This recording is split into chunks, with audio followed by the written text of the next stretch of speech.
Ahora sí, mis hermanos, voy a dejar que se presenten para que podamos comenzar con este live. Pues yo soy Dafne, esposa de Yo soy Leo. Leo.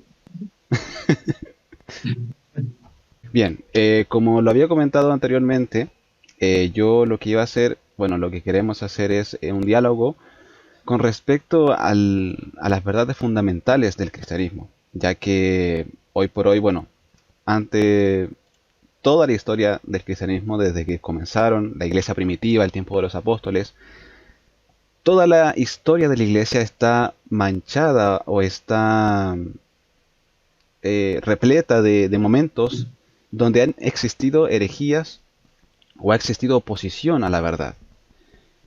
Y no ha cambiado con el paso del tiempo. De hecho, podríamos decir que de cierta manera ha empeorado, ya que no solamente se ataca desde afuera, ¿no? Sino que se ve también desde adentro. Y es importante hoy recalcar algunas verdades fundamentales y la razón de por qué esas verdades no pueden ser cambiadas. Entonces yo, digamos que armé una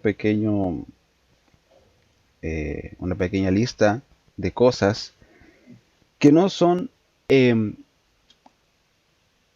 negociables, podríamos llamarlo, en el cristianismo. Pero primero que todo podríamos iniciar que por qué es que el evangelio como tal, como religión cristiana, produce tanta controversia. ¿Qué opinas tú, Leo? Pues primero que nada porque, o sea, la gente lo ve como algo demasiado estrecho, o sea, como algo, como que fuéramos muy cerrados, ¿no? O sea, la misma, es demasiado exclusiva la verdad del cristianismo. O sea, te reduce a que es Cristo y es como, como la Biblia te lo pinta y no hay otras alternativas. Entonces, de cierta manera, eso causa, pues obviamente que las personas lo vean como, son demasiado cerrados o es demasiado, es como sí, de mente cerrada y que no dan oportunidad a otros, pero pues la verdad en sí siempre es exclusiva, por así decirlo, ¿no? Entonces, creo que esa es una de las cosas como más fundamentales en ese sentido, que corta con toda otra posibilidad de que hubiera otra alternativa, otro camino, etcétera.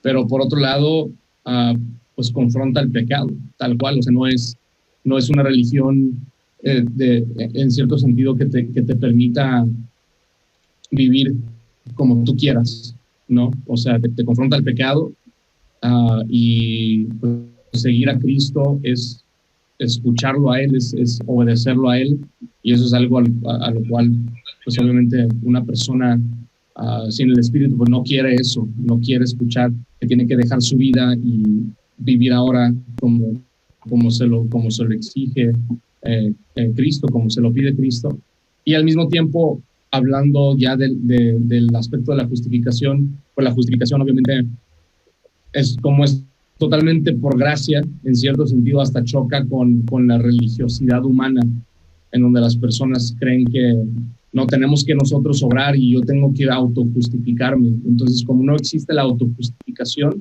eso también hace que algunas personas rechacen ese concepto de es meramente por gracia. Incluso, pues podrías tener conversaciones con personas religiosas de otra religión y tú los invitas a que sea nada más por gracia, a que digan, a que tú les invitas a que no tienes que tú ya no hacer nada. Tu justificación ya está comprada por Cristo y aún así les cuesta porque no, ¿cómo no voy a yo contribuir algo en mi salvación? ¿No? Entonces, bueno, son como los tres puntos que se me ocurren ahorita que son como muy comunes por lo que las personas puedan rechazar el cristianismo como una religión, ¿no? Bien, Dafne, ¿algo que añadir? Lo mismo que él. Sí, pues el evangelio es ofensivo por lo mismo de confronta tu pecado, confronta quién eres y somos ante un Dios justo, somos malos y no nos gusta escuchar que somos malos, queremos escuchar que somos increíbles y somos lo máximo y cuando nos dice el Evangelio, no, tú eres un gusano que merece la ira de Dios, pero Dios te ofrece gracia por medio de Jesucristo, ahí es la esperanza, esas son las buenas nuevas, ¿no? Pero primero escuchar la parte de, no, yo no merezco nada más la ira de Dios, es, dices, no, yo no quiero eso, ¿no? Tu carne, sí, tu parte pecaminosa no quiere escuchar eso, pero cuando tienes el Espíritu, como dijo Leo, pues, respondes a esa gracia, ¿no? Claro, justamente. De hecho, en mi iglesia, y yo soy muy conocido, no sé si es buena fama o mala fama, pero soy muy conocido por demandar, no, no demandar, sino dar a conocer el pecado del hombre o dar a conocer el estado caído del hombre. Es como que tú eres pecador y que no se te olvide. Como que en cada predicación trato de recalcar eso. Porque ciertamente el cristiano promedio hace eso, ¿no? Siempre dice somos pecadores y tal, pero muchas veces no se puede ver la profundidad de ese pecado. Como ese pecado merece una condenación eterna porque es la sublevación hacia una autoridad que es eterna. Entonces, es un tema.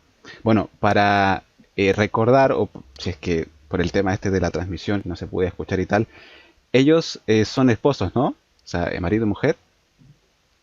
Muy Correcto. interesante, de hecho, yo lo pensé porque, no sé, las intuiciones, ¿no? El sexto sentido del cristiano, que te dice, ¿no? Ellos son pareja. Bueno, son de México, como dije anteriormente, y nada, vamos a seguir viendo este tema del Evangelio.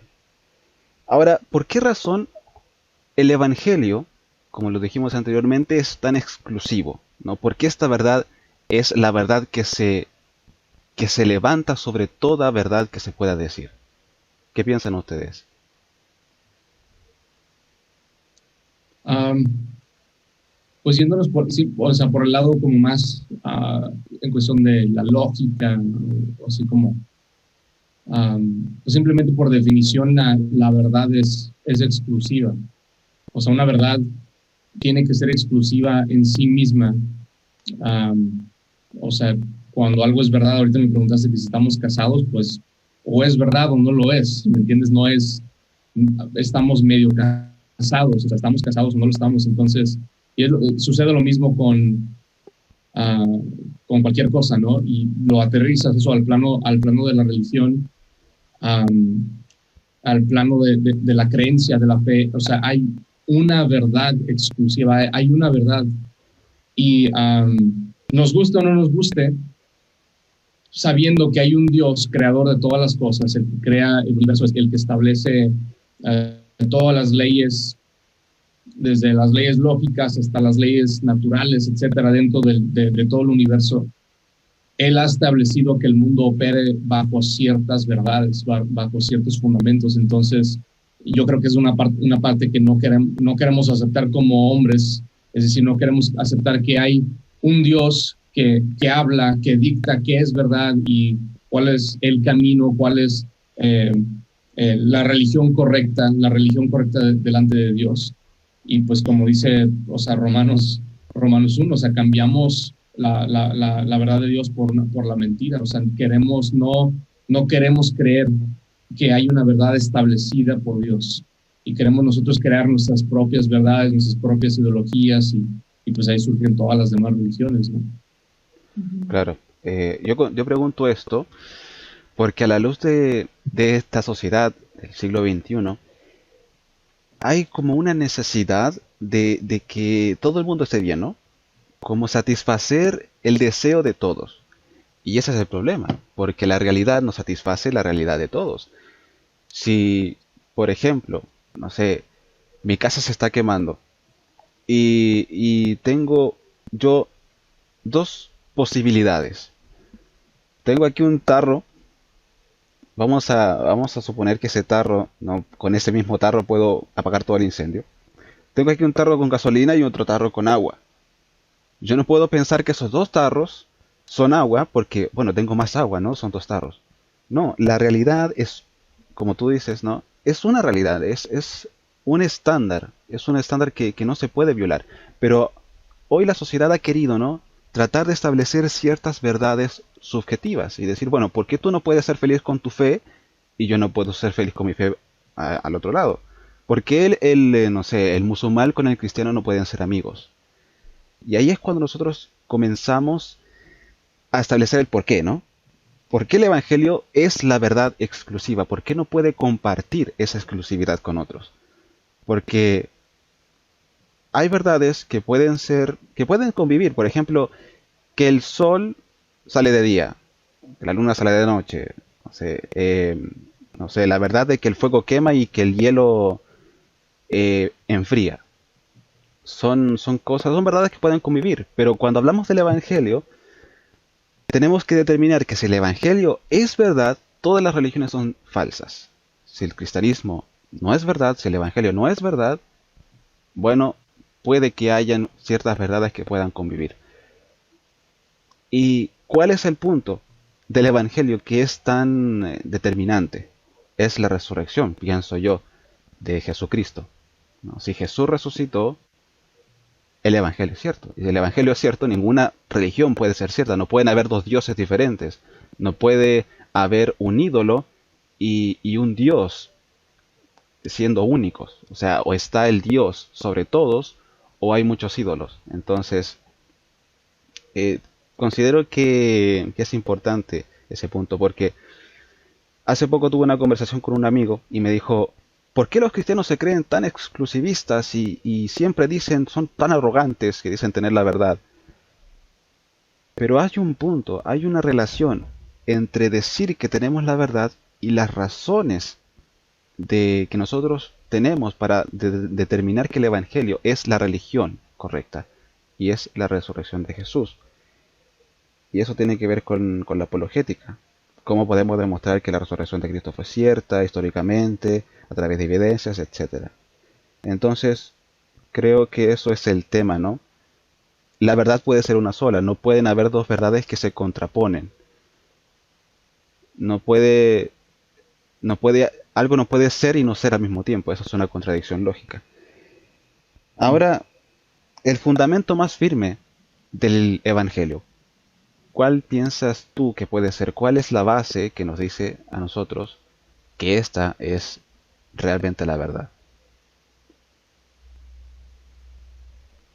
El fundamento, pues nosotros creemos en lo que viene siendo como un conocimiento de la verdad a partir de una revelación. Es decir, que nosotros sabemos lo que sabemos y creemos lo que creemos por una revelación que se nos ha dado, que vendría siendo la palabra de Dios. Entonces nosotros tenemos la autoridad suprema, la fuente que proviene del Creador, y en luz de esa fuente, en luz de la palabra de Dios, es que nosotros podemos tener como certeza absoluta sobre todo lo que creemos de la Biblia.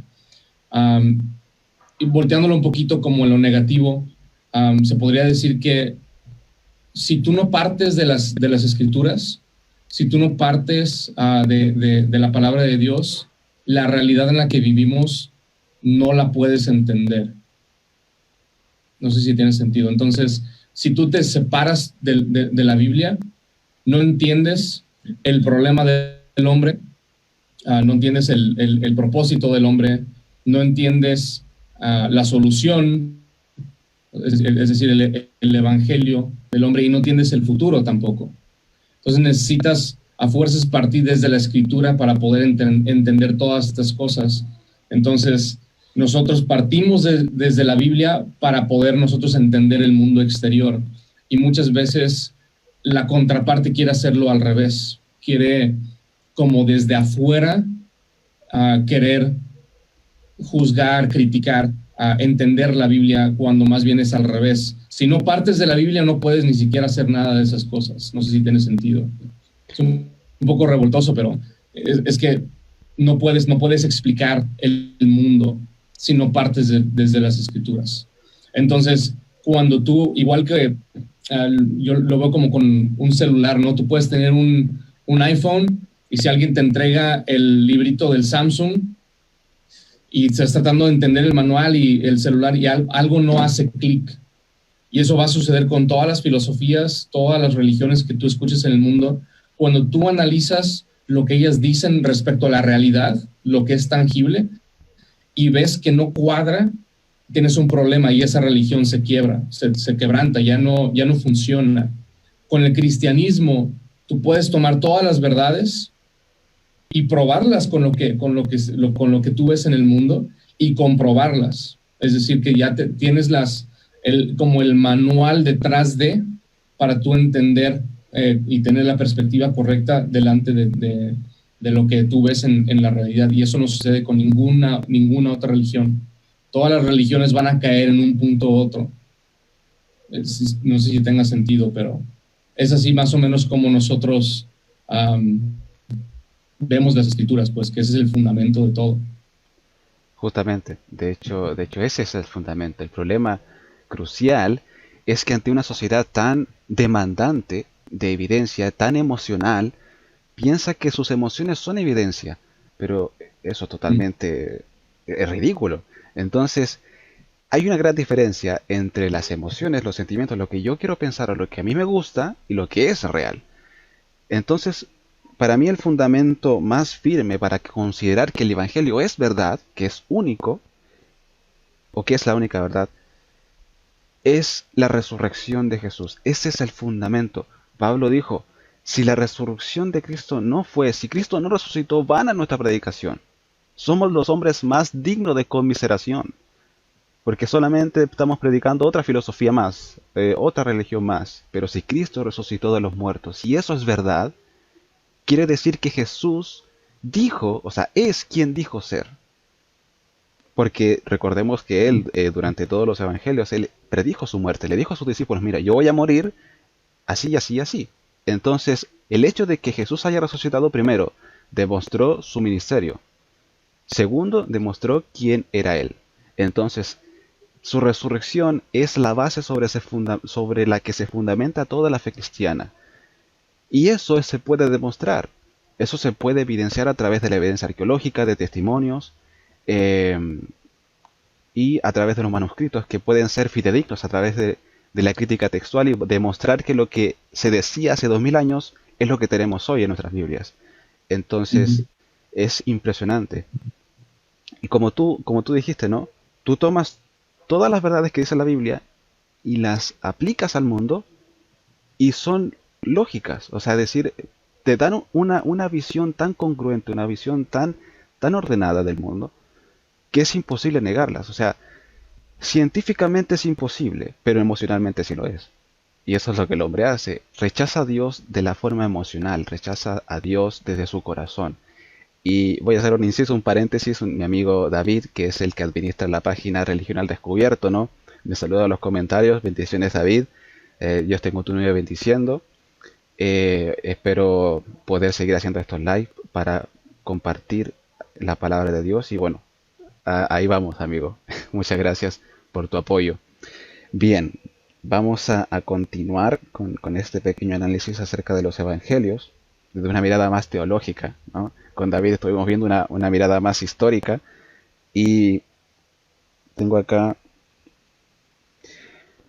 a la luz de las manifestaciones de las demandas sociales, ¿cómo nosotros debemos afrontar, cómo podríamos afrontar eh, la sociedad como tal? Es decir, aquellas personas que están en contra del Evangelio, esa sociedad hostil al Evangelio. ¿Cómo es que nosotros podemos llegar a ellos? ¿Cuál es el carácter que deberíamos tener ante eso? Pues Jesús dijo, por el amor que se tienen, sabrán que son mis discípulos. El amor creo es fundamental en nuestro actuar y hablar con los hermanos en la fe y con el mundo, con amor y humildad, donde podemos callar bocas que nos gritan y nos calumnian y nos digan cosas por nuestro actuar. Que aunque ofende lo que digamos, que es el Evangelio, que nuestro carácter sea como el de Cristo, en amor y humildad y compasión, compasión hacia su necedad ante el Evangelio y la verdad. Eso es lo que yo diría. No sé si Leo tiene algo que añadir a eso. Sí, o sea, creo que, o sea, por una parte está la proclamación, ¿no? Y lo que ya mencionamos, que la proclamación de la palabra en sí, el mismo evangelio ya trae ofensa para el hombre, ¿no? Para el pecado. Entonces sí, el carácter habla muchísimo a la hora de comunicar. O sea, que la persona no puede percibir que nada más estamos tratando de hacer frente a las ideologías, que no se trata meramente de entrar en debate y demostrarle que están mal, aunque lo están, ¿sí? Entonces, sí, yo creo que estás mal, pero no se trata de que nada más quiera que sepas que estás mal, sino que la persona tiene que percibir la invitación. O sea, y ahí es donde viene el testimonio propio también, donde yo pensaba como tú, yo pensaba igual que tú, o estaba peor. Y, y Cristo me abrió los ojos, ¿no? O sea, Cristo me abrió los ojos y entonces desde ahí también la postura de humildad, de compasión hacia el otro, tiene que estar presente. Y creo que mucho también tiene que ver con la iglesia en cuestión de, o sea, la iglesia tiene que ser la luz del mundo, tiene que ser la sal del mundo. Y si en la misma iglesia no estamos haciendo lo que tenemos que estar haciendo, o sea, lo que Cristo nos exige, difícilmente es creíble. O sea aunque es un mensaje de voz, de palabra, el mensaje va acompañado de poder. Entonces, cuando las personas ven una iglesia que está amándose, que están no nada más predicando la palabra, sino que realmente ves que la misma palabra está transformando las vidas de las familias, de los amigos, y ven cómo viven, eso causa una ruptura del mundo, en donde el mundo ya dice, ¿cómo es que eso es posible? ¿Cómo es que los esposos y las esposas se aman así, que las familias estén estructuradas de esa manera? Y eso de cierta manera hace frente con lo que va pasando en el mundo, ¿no? Que la sociedad va en declive y las familias cristianas, la misma iglesia cristiana debe de seguir sólida mientras que el mundo se hunda. Entonces de ahí muchas personas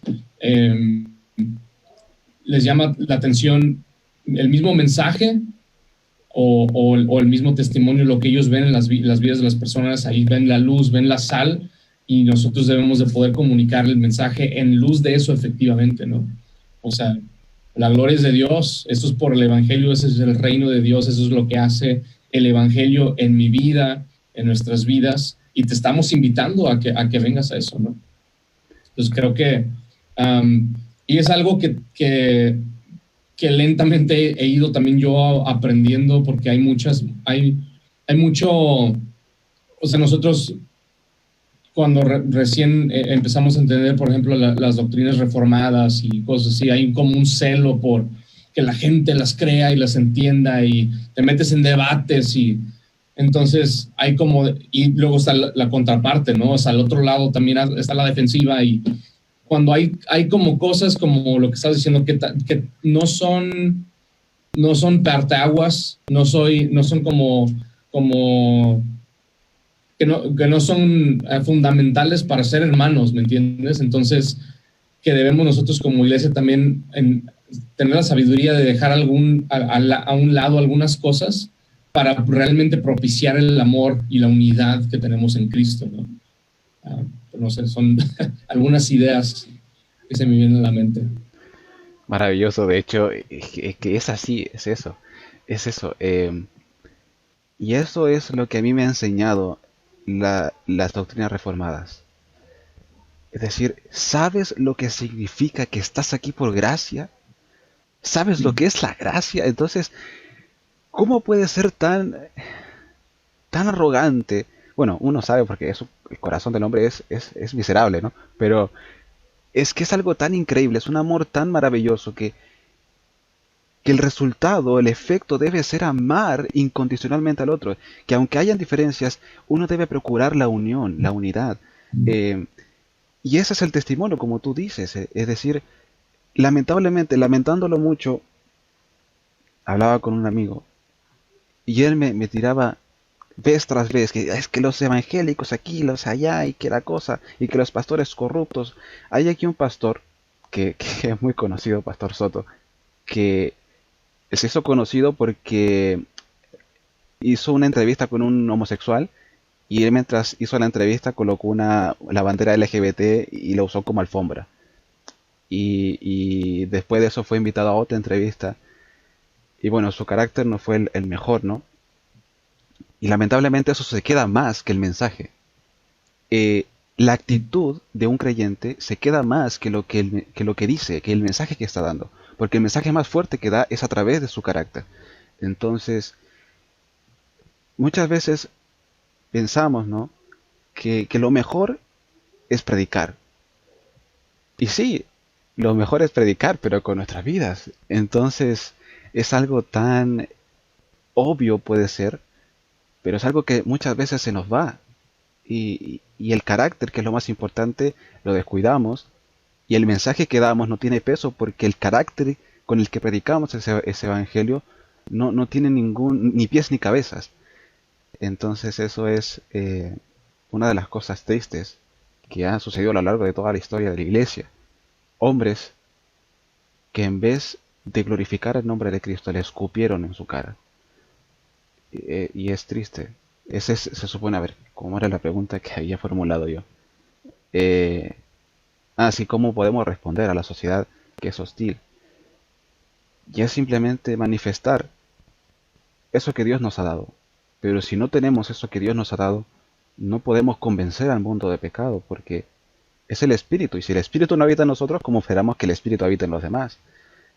Así que ante una sociedad tan impotente, que coloca su mirada en los gobiernos, que coloca su mirada en sí mismos, ¿no? Es importante darles esperanza. La esperanza del Evangelio, un Evangelio que se puede predicar desde nuestra vida, directamente desde nuestro corazón. Y es algo que sinceramente ocurre. Yo me pregunté por mucho tiempo,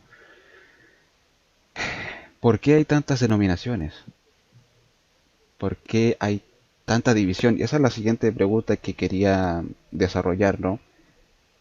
¿Cuáles son los puntos cruciales en los cuales debemos centrarnos para unirnos como iglesia? Porque hoy la unión de la iglesia está muy, muy mal. Es decir, aquí por lo menos en Chile tú tienes tu iglesia, yo tengo la mía, tú te congregas allá, yo me congrego acá. Tú tienes tu pastor, yo tengo mi pastor. Tú tienes tus hermanos, yo tengo mis hermanos. Y eso produce quiebres y debilita de cierta manera el cuerpo de Cristo. Y yo me he preguntado por mucho tiempo, ¿cuál es la razón de que tantas denominaciones surjan, de que tantas divisiones dentro del cuerpo comienzan a existir?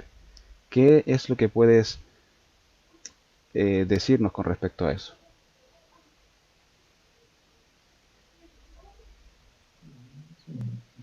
Am,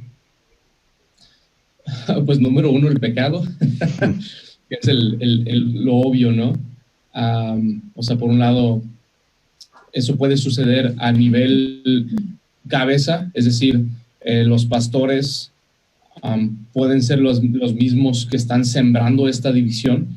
O sea, muchos que crean su propia como estructura y que básicamente influencian de tal manera a las ovejas que ellos creen que ellos son la única iglesia verdadera en la ciudad, por así decirlo. Porque nosotros creemos y sostenemos esto y sabemos esto y nuestro pastor, entonces llega a eso puede ser comunicado desde arriba hacia abajo y al mismo tiempo pues puede ser hasta misma ignorancia de las ovejas, ¿no? De misma ignorancia de que no saben discernir y de cierta manera por eso no exhortan o no pueden corregir al que los está guiando cuando ese tipo de cosas suceden, ¿no?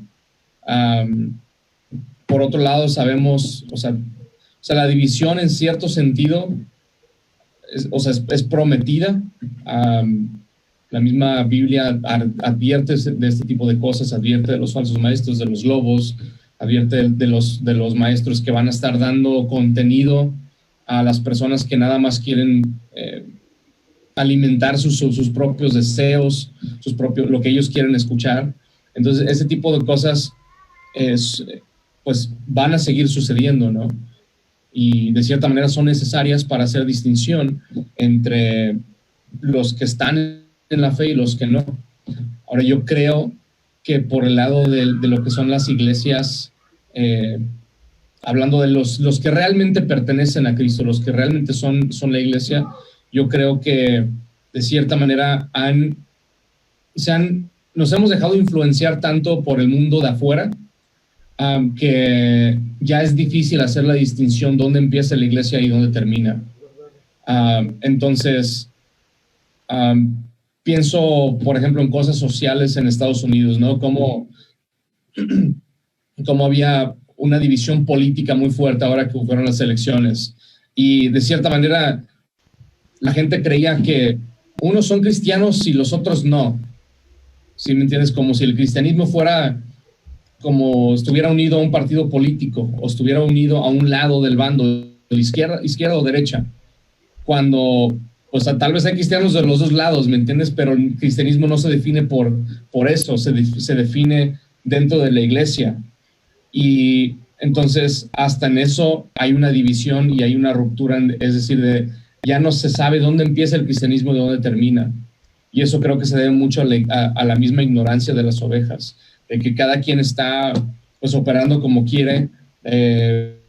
Hemos estado platicando de simplemente la negligencia de saber de dónde venimos. El cristiano promedio hoy no sabe qué son las confesiones de fe, no sabe quiénes son la iglesia antigua, no sabe de dónde venimos, y ahora es tú y tu Biblia y lo que tú creas y sientas y cada quien lo que quiera. Entonces eso causa desunión, porque ya no es, oye, nosotros pertenecemos históricamente a una iglesia histórica, a una iglesia universal. ¿Y cuáles son esas verdades que se han transmitido desde miles de años desde antes? ¿Cuáles son a las cuales nosotros debemos de sostener y creer? ¿Sí me entiendes? Entonces, si por ejemplo, hablando de la Trinidad, o sea, que existen muchos pastores pentecostales que hablan del modalismo, de que no es el Dios trino, esto, lo otro. Si ellos aceptaran que no son la primera iglesia, que no somos la primera iglesia, sino que nosotros estamos sobre los hombros de miles y miles y miles de otros creyentes, y se dieran el tiempo de ver que hay herejías, como tú comentabas en un principio, que hay herejías que han sido condenadas universalmente por la iglesia, no tendríamos ese problema. Podríamos ver, ya vimos que esto ya se había pensado, ya se había creado, y la iglesia ya lo condenó, por lo tanto estoy mal. Debo de estar mal. No puede ser que toda la iglesia se haya equivocado. Entonces, esa falta de humildad por un lado y por el otro lado del creer que nosotros podemos solos, como si nosotros fuéramos el inicio de la iglesia, cuando no es así. Entonces no estamos partiendo de las raíces. Entonces eso causa mucha división porque estamos como queriendo reinventar el cristianismo, por así decirlo. ¿Y cómo hacemos iglesia? Y entonces, no sé, creo que esas son como cosas importantes que se pudieran pues corregir, ¿no? O sea, tomar en cuenta esas cosas. Amén. Se me olvidó el nombre sí, Dafne. ¿Algo que añadir? No, adelante. Ok, perdóneme, pero soy así yo. No te preocupes. Exactamente, es que no puedo estar más de acuerdo contigo. Y eso es lo bonito, ¿no? De México, aquí Chile, tantos años, o sea, tantos kilómetros, güey. Y estamos de acuerdo porque es un mismo sentir, un mismo espíritu. Es el mismo espíritu que nos convenció de pecado, es el mismo espíritu que nos convenció de nuestra debilidad. He notado que esos videos tienen a Paul Washer. Paul Washer es mi maestro, él no lo sabe, pero es mi maestro. Y sus predicaciones me han hecho que yo redescubra el Evangelio. Sus predicaciones me hicieron llorar, pero aquí se dice a moco tendido, ¿no? Me hicieron derramar mis lágrimas hasta más no poder cuando vi la cruz de Cristo, lo que significaba Elí, Elí, lama sabactani. Ese desamparo, ese sufrimiento es simplemente indescriptible. Yo ni siquiera puedo entenderlo. No lo voy a entender hasta el día de la eternidad, pero es algo tan maravilloso. Y él, hace poco vi una predicación de Paul que decía que la razón por la que nosotros oramos es por nuestra debilidad. Y tenemos un aire de grandeza que es difícil de remover, que muchas veces pensamos que sí, somos débiles, decimos, somos débiles. Pero cuando llega el momento de la verdad, de confiar en Dios, no confiamos en Dios. Pensamos que nuestra experiencia nos va a salvar, pensamos que nuestra astucia nos va a salvar, pensamos que nosotros nos vamos a salvar. En el sentido de las falsas enseñanzas, ¿no? De yo estoy bien, yo tengo la razón, yo estoy fundamentado en la roca. Pero no es nuestra verdad. No es nuestra verdad, es la verdad de Cristo y Él nos la ha compartido a nosotros por su gracia. Entonces, la humildad y la debilidad son las herramientas que deben ser primordiales en la vida del creyente, para entender que no está ahí por Él mismo, que no permanece por Él mismo. Entonces, esa gracia debe hacer que agache la cabeza y diga, tal vez estoy mal. Es que sí, podemos tener la razón en muchas cosas, pero es muy fácil desviarse, porque somos susceptibles al pecado. Así que les agradezco por este tiempo de diálogo. Y nada, me gustaría, bueno, si no les quiero quitar mucho tiempo, pero que les digan un poquito más a la audiencia. Bueno, me lo comentaron a mí en un principio, ¿no? Pero como estábamos offline, entre comillas, no lo escucharon, pero me gustaría que volvieran a comentarnos los orígenes de esta página, de este trabajo que están haciendo y lo que continúan haciendo, si tienen algún proyecto futuro o algo por el estilo. Sí, pues no, primero que nada, muchas gracias por invitarnos, por darnos su tiempo también y pues esperamos que Dios bendiga mucho tu página, tu ministerio y todo y que seamos muchos porque dice la palabra, ¿no? Se falta obrero, hay mucho por hacer, hay mucho trabajo por hacer, entonces, pues gracias a Dios por tu vida y que puedas utilizar tus dones, recursos para su reino, ¿no?